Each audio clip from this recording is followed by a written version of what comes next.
पुरुषे नमः स्वाहा।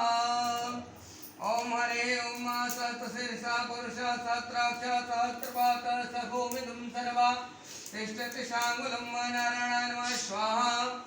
ओम पुरुषे वेदकं सर्वं यत् भूतं यत् भाव्यं उतामृतो ते सानो जतन्नेन तिरोते नारायणाय नमः स्वाहा।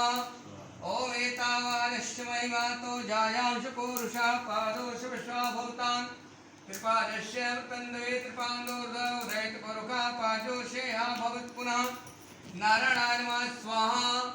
ततो विकम्पितावत शासनानि शरीरे ततो विराडयाय तद्विराजो हरिपुरुषः स यातो दर्गतः पश्चादून्मतो पुरा नारायणाय नमः स्वाहा।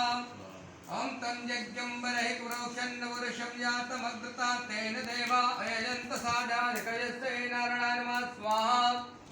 ओम ब्राह्मणोषमुखमाशेत् बाहुराजन्याकृतः रोति यत वैश्या प्रभागुं शूद्रो वजायत नारायणाय